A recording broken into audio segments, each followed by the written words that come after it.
രാത്രിയാണ് സാധാരണ കടുവയും പുലിയും ഒക്കെ വേട്ടയ്ക്കിറങ്ങുന്നത്. പകൽ സമയത്ത് ഇവർ ഇതുപോലെ റെസ്റ്റ് എടുക്കാറാണ് പതിവ്. അങ്ങനെ റെസ്റ്റ് എടുക്കാനായിട്ട് കയറിയപ്പം ഇവൻ ഓർത്ത് കാണില്ല ഇവനിട്ടുള്ള എട്ടിന്റെ പണിയാണ് പുറകെ വരുന്നതെന്ന്. ഇവനിരിക്കുന്ന ഈ മരത്തിന്റെ തൊട്ടടുത്തുള്ള കുളത്തിലേക്കാണ് ദേ ഈ കടുവ ഇറങ്ങി വരുന്നത്. ഇതാണ് റാണ. റാണ ഒറ്റയ്ക്കായിരുന്നെങ്കിൽ എങ്ങനെയും ഇവന്റെ കണ്ണ് വെട്ടിച്ച് കടന്നു കളയായിരുന്നു. പക്ഷേ അവന്റെ അച്ഛനായ കട്ട്ലിപ്പ് കൊണ്ടുകൂടെ ഈ രണ്ട് വലിയ കടുവകളുടെ കണ്ണ് വെട്ടിച്ച് രക്ഷപ്പെടുക എന്ന് പറയുന്നത് അത്ര നിസ്സാരമല്ല. ഈ കടുവകളും പുലിയും മാത്രമല്ല കേട്ടോ, കരടിയും ആനയും കാട്ടിയും അടക്കം ഒരുപാട് മൃഗങ്ങളും പക്ഷികളും ഒക്കെ ഉള്ള ഒരു അടിപൊളി യാത്രയാണ് ഇത്തവണത്തേത്. അപ്പോഴെങ്ങനെയാ, യാത്ര തുടങ്ങുകയല്ലേ?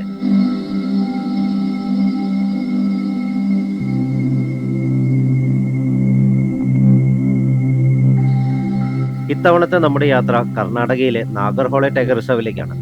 നാഗർഹോളെ ടൈഗർ റിസർവിൽ ഏറ്റവും കൂടുതൽ അനിമൽ സൈറ്റിങ്ങിന് ചാൻസ് ഉള്ള കക്കനക്കോട്ട ഗേറ്റിലേക്കാണ് നമ്മളിപ്പോൾ പോകുന്നത്.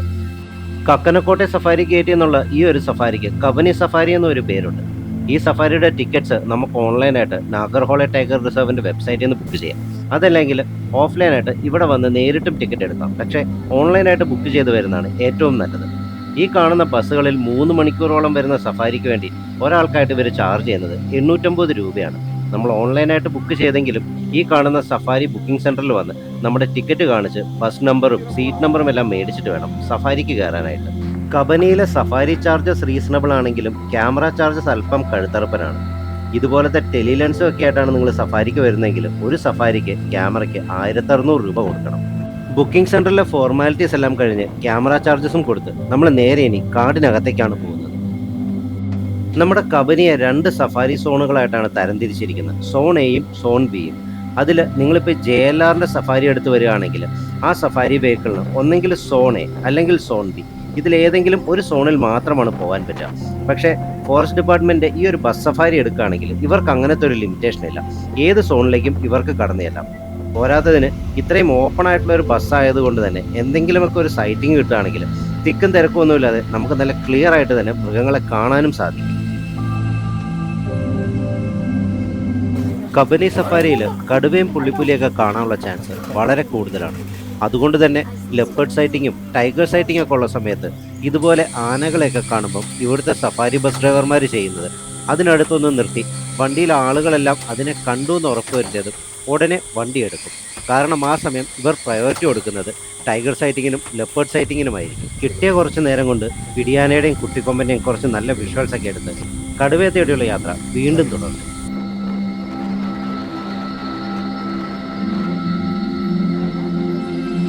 വേനൽക്കാലമായതുകൊണ്ട് സഫാരി വെഹിക്കിൾസ് കൂടുതലായിട്ടും അനിമൽ പ്രസൻസിന് വേണ്ടി നോക്കുന്നത് വാട്ടർ ഹോൾസിലും അതിന് പരിസരത്തുമാണ്. അങ്ങനെ തിരഞ്ഞു വന്നപ്പോഴാണ് ഈ ഒരു വൈൽഡ് ഗോർ ഫാമിലി ഞങ്ങളുടെ കണ്ണിൽപ്പെട്ടത്. ഈ ഒരു ഗ്രൂപ്പിൽ ഒരു മെയിൽ ഗൗറും ഒരു കാഫും, ബാക്കിയെല്ലാം ഫീമെയിൽ ഗൗറുകളുമാണ്.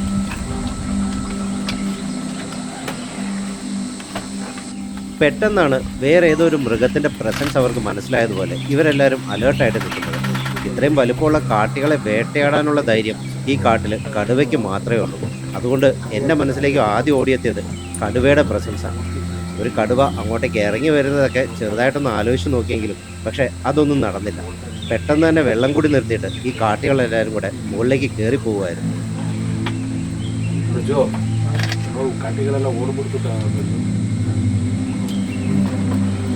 കബനിയിലെ ഈ ഒരു സഫാരി സോണിൽ മൊത്തം 6 ടൈഗേഴ്സ് ഉണ്ട്. 2 അഡൽട്ട് മെയിലുകൾ, കട്ട്ലിപ്പും വാണ്ടറിംഗ് മെയിലും, ഒരു അഡൽട്ട് ഫീമെയിൽ മഗ്ഗേ ഫീമെയിൽ, അവളുടെ കൂടെ 4 കപ്സ്. ഇത് പോരാഞ്ഞിട്ട് 3 സബ് അഡൽട്ട് ആയിട്ടുള്ള മെയിലുകളുമുണ്ട്. സാധാരണ ഇത്രയും കടുവകൾ ഒരുമിച്ച് വരുമ്പോഴത്തേക്കിനും അവർ തമ്മിൽ ടെറിട്ടറിക്ക് വേണ്ടിയും വെള്ളത്തിന് വേണ്ടിയും ഭക്ഷണത്തിന് വേണ്ടിയൊക്കെ അടി കൂടാറുണ്ട്. പക്ഷേ ഇവിടെ കാര്യങ്ങളെല്ലാം നേരെ തിരിച്ചാണ്. ഈ ഒരു കാട്ടിൽ ധാരാളം മാനുകളും മ്ലാവുകളും ഒക്കെ ഉണ്ട്. അതുകൊണ്ട് ഇവർക്ക് ഭക്ഷണത്തിന് യാതൊരു പഞ്ഞവുമില്ല, അതുപോലെ വെള്ളത്തിനും ഒരു കുറവുമില്ല. ഈ കാരണങ്ങൾ കൊണ്ടെല്ലാമാകാം ഇവിടുത്തെ കടുവകൾ തമ്മിൽ ഭക്ഷണത്തിനും വെള്ളത്തിനും വേണ്ടിയൊന്നും അടി കൂടാറില്ല. പലപ്പോഴും അഡൽട്ട് മെയിൽ ടൈഗേഴ്സിൻ്റെ കൂടെ സബ് അഡൽട്ട് ആയിട്ടുള്ള മെയിൽ ടൈഗേഴ്സ് ഒരുമിച്ച് നടക്കുന്ന കാഴ്ചയും നമുക്കിവിടെ കാണാൻ സാധിക്കും.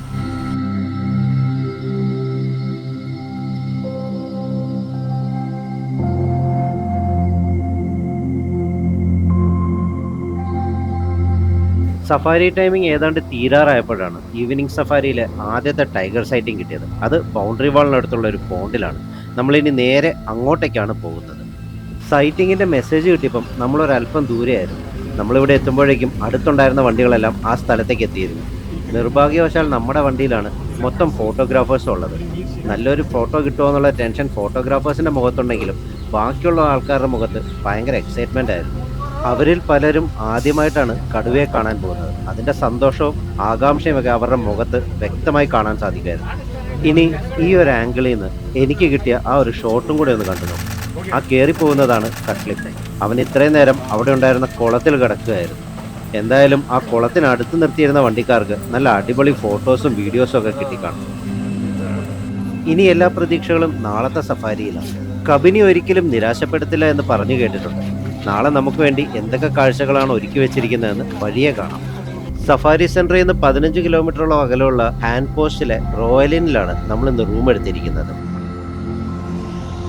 4 പേർക്ക് താമസിക്കാൻ പറ്റുന്ന ഈ റൂമിന് 2400 രൂപയാണ് ഒരു ദിവസത്തേക്കിന് ചാർജ് ചെയ്യുന്നത്. നല്ല നീറ്റ് ആൻഡ് ക്ലീൻ ആയിട്ടുള്ള റൂമും വാഷ്റൂം ഒക്കെയാണ്. ഇനിയിപ്പം നിങ്ങളൊരു 6 പേരൊക്കെ അടങ്ങുന്ന ഗ്രൂപ്പായിട്ട് വരികയാണെങ്കിൽ അതിനുള്ള ഓപ്ഷനും ഇവിടെയുണ്ട്. ഈ കാണുന്നതാണ് 6 പേർക്ക് പറ്റിയ റൂം. ഇതിന് 3600 രൂപയാണ് ഇവർ ചാർജ് ചെയ്യുന്നത്. നിങ്ങൾ കബനി സഫാരിയൊക്കെ പ്ലാൻ ചെയ്യുന്നുണ്ടെങ്കിൽ ഈ സ്ഥലം നിങ്ങൾക്ക് തീർച്ചയായും സ്റ്റേ ചെയ്യാനായിട്ട് ചൂസ് ചെയ്യാം. ഹോട്ടലൊക്കെ അടുത്തുള്ളത് കൊണ്ട് അതൊരു ആഡഡ് ബെനിഫിറ്റ് ആണ്. അടുത്ത ദിവസം വെളുപ്പിനെ തന്നെ സഫാരി സെൻറ്ററിലെത്തി. 6 മണിക്ക് തുടങ്ങേണ്ട മോർണിംഗ് സഫാരിക്ക് വെളുപ്പിനെ 5:30ക്കാണ് ഇവിടുത്തെ റിപ്പോർട്ടിംഗ് ടൈം. വെളുപ്പിനെ 5 മണിക്ക് തന്നെ സഫാരി സെൻറ്ററിൻ്റെ അടുത്തുള്ള ചായക്കടയും ആക്റ്റീവ് ആകും. 3 മണിക്കൂർ നേരത്തെ സഫാരി ആയതുകൊണ്ട് വരുന്നവരെല്ലാവരും ഇവിടുന്ന് ചായയും സ്നാക്സും ഒക്കെ കഴിച്ചിട്ടാണ് സഫാരിക്ക് പോകാറുള്ളത്. കൃത്യം 6 മണിക്ക് തന്നെ നമ്മുടെ ബസ് കാടിനകത്തേക്ക് കയറി. പോകുന്ന വഴിക്ക് നമ്മുടെ ഡ്രൈവർ പലപ്പോഴും ഫോൺ ചെക്ക് ചെയ്യുന്നത് നമുക്ക് കാണാൻ പറ്റുന്നുണ്ട്. ഇവരുടെ ഒരു ഗ്രൂപ്പുണ്ട്. ആ ഗ്രൂപ്പിൽ സൈറ്റിങ്സ് റെഗുലറായിട്ട് അപ്ഡേറ്റ് ചെയ്തുകൊണ്ടിരിക്കും. അങ്ങനെ ചെയ്യുന്നതുകൊണ്ട് തന്നെ ഒരു വണ്ടിക്ക് സൈറ്റിംഗ് കിട്ടുകയാണെങ്കിലും ബാക്കി എല്ലാ വണ്ടികൾക്കും ആ ഒരു സ്പോട്ടിലേക്ക് പെട്ടെന്ന് തന്നെ എത്തിച്ചേരാൻ സാധിക്കും. മോർണിംഗ് സഫാരിയിൽ നമുക്ക് ആദ്യം തന്നെ ഒരു കിടിലൻ ഐറ്റത്തിനെയാണ് കിട്ടിയത്. ഈ ഇരിക്കുന്നതാണ് ഏഷ്യൻ കിങ് വൾച്ചർ അഥവാ റെഡ് ഹെഡഡ് വൾച്ചർ എന്നറിയപ്പെടുന്ന കഴുകൻ. ഇത് ഒരു ഫീമെയിലാണ്. അതെങ്ങനെയാണ് തിരിച്ചറിഞ്ഞതെന്നല്ല, മെയിൽ വൾച്ചറിൻ്റെ കണ്ണുകൾ പെയിൽ വൈറ്റിഷ് കളറിലായിരിക്കും, ഫീമെയിലിൻ്റെ ആണെങ്കിൽ ഡാർക്ക് ബ്രൗൺ ഷെയ്ഡിൽ. പിന്നെ ഈ വൾച്ചേഴ്സിനെ നമ്മുടെ ഇന്ത്യൻ സബ് കോണ്ടിനെൻറ്റിലും സൗത്ത് ഈസ്റ്റ് ഏഷ്യയിലെ ചില ഭാഗങ്ങളിലും മാത്രമാണ് കണ്ടുവരുന്നത്. IUCN റെഡ് ലിസ്റ്റിൽ ക്രിട്ടിക്കലി എൻഡേഞ്ചേർഡ് വിഭാഗത്തിലാണ് ഇവരെ ഉൾപ്പെടുത്തിയിരിക്കുന്നത്. കഴുകനെയൊക്കെ കണ്ട് ഒരല്പം കൂടി മുന്നോട്ട് പോയപ്പോഴത്തേക്കിനും ദേ വരുന്നു അടുത്ത കക്ഷി. കബനിയിൽ വളരെ അപൂർവമായിട്ട് മാത്രമാണ് കരടിയുടെ സൈറ്റിങ് കിട്ടുന്നത്. അവൻ വണ്ടി കണ്ടതും കാടിനകത്തേക്ക് ഓടിക്കയറുകയാണ്. അവൻ ആ കാട്ടിലേക്ക് കയറിപ്പോയ സ്ഥലത്ത് കുറേ നേരം വണ്ടി നിർത്തിയിട്ട് ഞങ്ങളൊന്ന് നോക്കിയെങ്കിലും അവനെ കാണാൻ പറ്റിയില്ല. പക്ഷേ വണ്ടി എടുത്ത് കുറച്ചുകൂടെ മുന്നോട്ട് പോയപ്പോഴത്തേക്കിനും അവൻ നേരെ ഞങ്ങളുടെ വണ്ടിയുടെ ഫ്രണ്ടിലൂടെ റോഡ് ക്രോസ് ചെയ്തു. ആ ഒരു വിഷ്വല് നമ്മുടെ ടെലിലെൻസ് വെച്ചൊന്ന് എടുക്കാൻ നോക്കി, പക്ഷേ അത്ര ക്ലിയർ ആയിട്ട് കിട്ടിയില്ല. കരടിയെ കണ്ട് നിൽക്കുന്നതിൻ്റെ ഇടയ്ക്ക് വളരെ അപ്രതീക്ഷിതമായിട്ട് നമുക്കൊരു ഹണ്ടും കിട്ടി. ആ പെൺമയിൽ ഒരു തവളയെ കൊത്തിയെടുക്കുന്ന കാഴ്ചയാണ് നിങ്ങൾ ഈ കാണുന്നത്.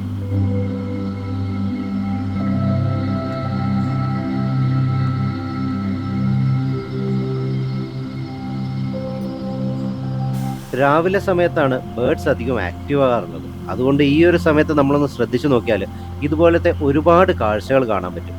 അങ്ങനെ കുറേ ബേർഡ്സിനെ നമുക്ക് ഈ ഒരു സഫാരിയിൽ കിട്ടിയായിരുന്നു. അതും കൂടെ നിങ്ങളൊന്ന് കണ്ടു നോക്കും.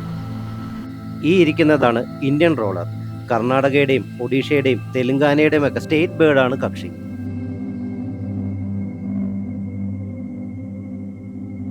പോകുന്ന വഴിക്ക് പല സ്ഥലങ്ങളിലും വെച്ച് ഇണകളെ ആകർഷിക്കാനായിട്ട് ആൺമയിലുകളുടെ ഈ ഒരു ഡാൻസ് പെർഫോമൻസും ഉണ്ടായിരുന്നു.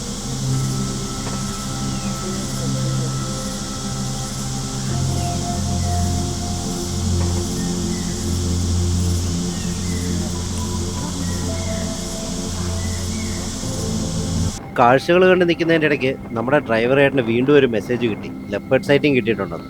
നമ്മൾ നേരെ പോകുന്നത് അങ്ങോട്ടേക്കാണ്. നമ്മുടെ സഫാരി ബസ് കൊണ്ടുവന്ന് നിർത്തിയതിൻ്റെ തൊട്ടടുത്തുള്ള മരത്തിൻ്റെ മുകളിലാണ് ആശാൻ്റെ ഈ കിടപ്പ്. രാത്രി നല്ല സുഭിക്ഷമായിട്ട് ഭക്ഷണമൊക്കെ കഴിച്ചിട്ട് രാവിലെ ആയപ്പോഴേക്കും റെസ്റ്റ് എടുക്കാനായിട്ട് മരത്തിൻ്റെ മുകളിൽ കയറിയതാണ്. അവൻ്റെ മുഖം ഒന്ന് ക്ലിയർ ആയിട്ട് കാണണമെന്ന് വല്ലാത്ത ആഗ്രഹം ഉണ്ടായിരുന്നു. ഫോറസ്റ്റ് ഡിപ്പാർട്ട്മെൻറ്റിൻ്റെയും JLRൻ്റെയും എല്ലാ സഫാരി വെഹിക്കിൾസും ഇപ്പോൾ ഈ മരത്തിന് ചുറ്റുമുണ്ട്. പക്ഷേ നമ്മുടെ ബസ് ഡ്രൈവറായ നരസിംഹണ്ണൻ്റെ കഴിവ് സമ്മതിക്കണം. പല ആംഗിളിലും നമുക്ക് ക്യാമറയ്ക്ക് പറ്റുന്ന ഫ്രെയിമുകളിൽ ബസ് മാറ്റി മാറ്റി പാർക്ക് ചെയ്ത് തന്ന് ഒരു 1.5 മണിക്കൂർ കൊണ്ടാണ് ഈ വിഷ്വൽസ് എല്ലാം ഷൂട്ട് ചെയ്തെടുത്തത്. ഈ വിഷ്വൽസ് ഇത്രയും പെർഫെക്റ്റ് ആയിട്ട് കിട്ടിയതിനുള്ള നന്ദി നരസിംഹണ്ണനോട് തന്നെ പറയണം.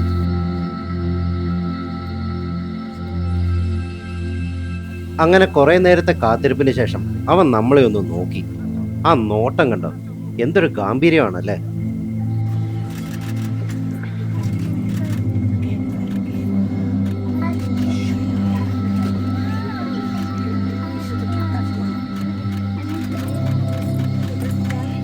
ഇവന്റെ കാഴ്ചകളൊക്കെ കുറച്ചു നേരം കണ്ടു നിന്നിട്ട് ഇനി നമുക്ക് കടുവയെ തപ്പാവുന്നുള്ളൊരു മൂഡിൽ നരസിംഹണ്ണൻ ഇവിടുന്ന് വണ്ടി മെല്ലെ പുറകോട്ടെടുത്തു. പക്ഷേ ഇവിടുന്ന് പുറകോട്ട് അധികം പോകേണ്ട വന്നില്ല. ഞങ്ങളെയും കാത്ത് ഇതിലും വലിയൊരു സർപ്രൈസ് ഞങ്ങൾക്ക് വേണ്ടി കാത്തിരിപ്പുണ്ടായിരുന്നു. കാട്ടിനകത്തുനിന്ന് കയറി വരുന്ന മുതലിനെ കണ്ടോ, അവനാണ് ഇവിടുത്തെ 3 സബ് അഡൽട്ട് മെയിലുകളിൽ ഒരുവനായ റാണ. ഇവൻ ഏകദേശം 3 വയസ്സോളം ആകാറായി. സാധാരണ ആൺകടുവകൾ 4 മുതൽ 5 വയസ്സ് വരെ ഉള്ളപ്പോഴാണ് അവരുടെ പൂർണ്ണ വളർച്ചയിലെത്തുക. അതുകൊണ്ട് തന്നെയാണ് ഇവനെ സബ് അഡൽട്ട് എന്നും പറയുന്നത്. സബ് അഡൽട്ടായിട്ട് ഇരിക്കുമ്പം തന്നെ ഇവൻ്റെ ആ ഒരു സൈസ് കണ്ടോ. ഇവിടുത്തെ ഡോമിനൻ്റ് മെയിലായ കട്ട്ലിപ്പിൻ്റെയും ഇതിനു മുമ്പ് ഇവിടെ ഉണ്ടായിരുന്ന ഡോമിനൻ്റ് ഫീമെയിൽ ആയിരുന്ന ടെമ്പിൾ ടൈഗ്രസിൻ്റെയും മകനാണ് ഈ റാണ. എന്തായാലും ഇവൻ പൂർണ്ണ വളർച്ച എത്തിക്കഴിയുമ്പോഴത്തേക്കിനും അച്ഛനെ വരുന്ന സൈസിലേക്ക് വരുമെന്ന കാര്യത്തിൽ യാതൊരു സംശയവുമില്ല.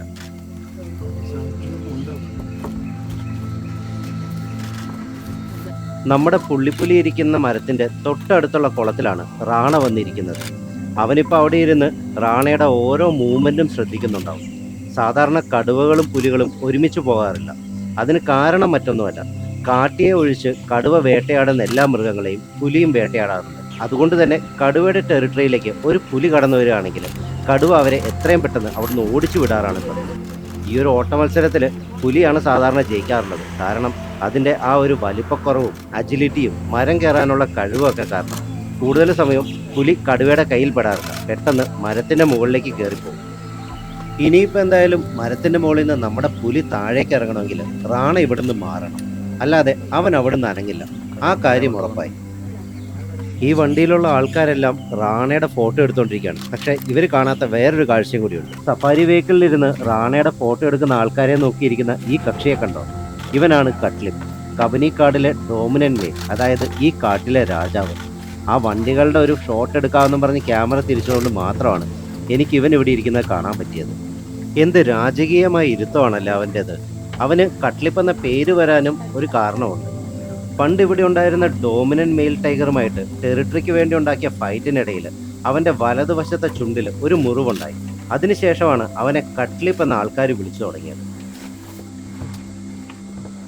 കട്ട്ലിപ്പിൻ്റെ പ്രസൻസ് മനസ്സിലായതും റാണ മെല്ലെ എഴുന്നേറ്റ് കുളത്തിന് പുറത്തേക്ക് പോവുകയാണ്.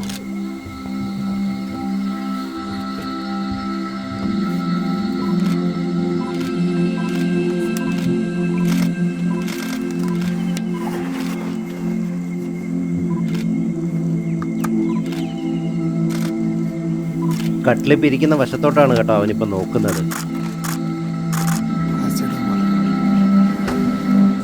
റാണ പോയതും കട്ട്ലിപ്പ് ദേ കുളത്തിലേക്ക് ഇറങ്ങും. എന്തായാലും നമ്മുടെ പുലിയുടെ കാര്യത്തിൽ ഇന്ന് തീരുമാനമായി. ഈ 2 കടുവകളും ഉള്ളപ്പം അവൻ എങ്ങനെ ഇവിടുന്ന് ഇനി ഇറങ്ങിപ്പോകാനാണ്. റാണയുടെയും കട്ട്ലിപ്പിൻ്റെയും വയറ് നിങ്ങൾ ശ്രദ്ധിച്ചായിരുന്നു. 2 പേരുടെയും വയറ് വീർത്താണ് ഇരിക്കുന്നത്. അച്ഛനും മകനും ഈ കുളത്തിനടുത്ത് എവിടെയോ ഒരു ഹണ്ട് നടത്തിയിട്ടുണ്ട്. കടുവകൾ അവരുടെ കില്ല് ഭൂരിഭാഗവും കൊണ്ടിടുന്നത് ഏതെങ്കിലും വാട്ടർ ബോഡിയുടെ അടുത്തേക്കായിരിക്കും. കാരണം ഈ കൊന്നിട്ടതിനെ തിന്നിട്ട് വെള്ളം കുടിക്കാനായിട്ട് അധിക ദൂരം നടക്കേണ്ട ആവശ്യം വരില്ല. അങ്ങനെ വരുമ്പം ആ കില്ല് ഗാർഡ് ചെയ്യാനും അവർക്ക് കുറച്ചുകൂടെ എളുപ്പം സാധിക്കും. ഇതിപ്പോൾ എന്തായാലും അച്ഛനും മകനും കൂടെ എന്തോ ഒന്നിനെ കൊന്ന് ഈ കുളത്തിനടുത്തിട്ടിട്ടുണ്ട്. എന്നിട്ട് 2 പേരും ടേൺ വൈസ് ആയിട്ട് വന്ന് വെള്ളം കുടിച്ചിട്ട് ബോഡി തണുപ്പിക്കാനായിട്ട് കുളത്തിൽ കിടക്കുന്ന ദൃശ്യമാണ് നമ്മൾ ഇത്രയും നേരം കണ്ടുകൊണ്ടിരിക്കുന്നത്.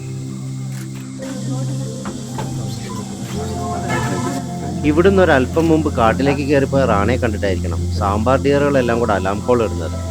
കട്ട്ലിപ്പ് അതൊന്നും മൈൻഡ് ചെയ്യുന്ന പോലുമില്ല. വയറ് നിറഞ്ഞിരിക്കുന്നതുകൊണ്ട് റെസ്റ്റ് എടുക്കാനുള്ള മൂഡിലാണെന്ന് തോന്നുന്നു ആശ. മോർണിംഗ് സഫാരിയുടെ ടൈമിംഗ് തീരാറായപ്പം മനസ്സോടെയാണ് അവിടുന്ന് പുറത്തേക്ക് വന്നത്. ഇനിയിപ്പം പുലി താഴെ ഇറങ്ങുമോ, കട്ട്ലിപ്പ് റാണ എന്ത് ചെയ്യും, അങ്ങനെയുള്ള പല ചോദ്യങ്ങളുമായിരുന്നു മനസ്സിൽ. ഇങ്ങനെ ഓരോന്നും ആലോചിച്ച് വരുമ്പോഴാണ് മുന്നിലേക്ക് ഈ ഒരു കൊമ്പൻ വന്നു പെട്ടത്. നല്ല ഒത്ത ഒരു കൊമ്പൻ, അധികം പ്രായമൊന്നും ആയിട്ടില്ല എന്ന് തോന്നുന്നു. നല്ല ഭംഗിയുള്ള കൊമ്പും ഒക്കെ ആയിട്ട് അവൻ്റെ ആ ഒരു നടത്തം കണ്ടോ. കുറച്ചു നേരം നോക്കി നിന്നിട്ട് നമ്മുടെ ബസ്സിന് നേരെ ഒന്ന് ചാർജ് ചെയ്യാനായിട്ട് അവൻ മുന്നോട്ടേക്കൊന്ന് നടന്നു വന്നായിരുന്നു. പക്ഷേ എന്താണെന്നറിയില്ല, പാതി വഴിയിൽ വെച്ച് ആ ഒരു ശ്രമം ഉപേക്ഷിച്ച് അവൻ സൈഡിലേക്ക് പോവുമായിരുന്നു.